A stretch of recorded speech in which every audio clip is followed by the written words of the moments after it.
The Trump administration has warned that Kyiv must be prepared to accept major concessions on territory Russia has occupied. Russian forces are currently in control of almost a fifth of Ukraine's territory since Russia launched its full-scale invasion back in 2022. Millions of Ukrainians have fled the fighting by traveling east across the border into Russia, but making the journey from there back into free Ukrainian territory is a lot more difficult. Since last August, the only option is to go through Belarus, which is, of course, a Russian ally. There's only one remaining open border crossing between Belarus and Ukraine in Domanove. This route only works for Russian passport holders. DW correspondent Sonia Phalnikar met with people who've managed to flee Russian-occupied territory. Some don't want to show their faces on camera because they still have family in Russian-controlled areas.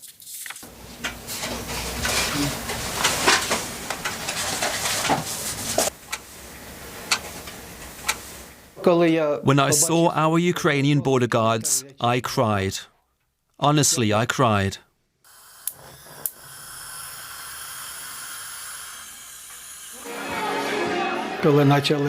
Children were forced to write letters to the occupiers, congratulating them and sending them gifts.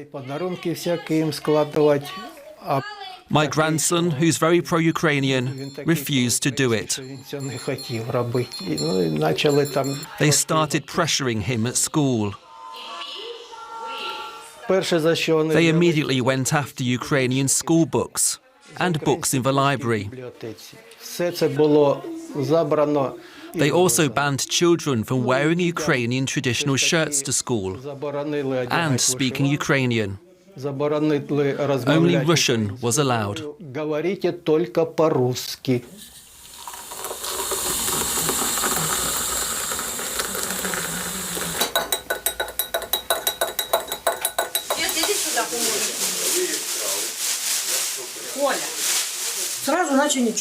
Everything was normal in the beginning, like nothing happened.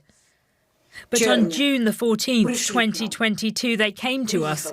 They arrived, well, drove up, in vehicles armed with automatic weapons in helmets. I asked, "Where are you taking us?" They brought us to Kherson. The gates were huge. I was still outside when they bagged my head and twisted my arm. Then they put me in a cell. They had machine guns. They pressed me against the wall. They handed me a phone. "Call your son," they said, but he never answered. On the third floor, they had a torture room. The screams were heart-wrenching. They especially tormented young men who had served in the Ukrainian territorial defense. They were beaten severely. I wasn't touched, not even once. But those boys, they came back black and blue, bruised all over. It was all very hard to bear. For 41 days, every evening, I waited for them to come for me too.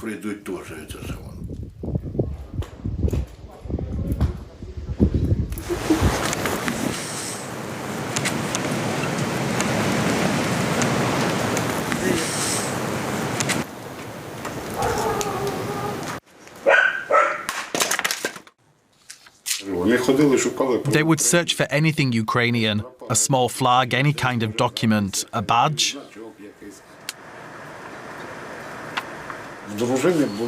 We had television, but most Ukrainian channels were blocked. It was mostly Russian. Only one or two signals occasionally got through. My wife followed Telegram channels, both Ukrainian and Russian.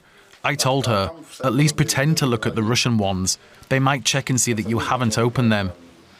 They began conscripting young men into the army, anyone 18 years old. As soon as you turn 18, they'd come for you. Some volunteered willingly, while others were forced. They handed out summons and began rounding people up. One of the reasons we left is that we didn't want our kids to go fight on the wrong side.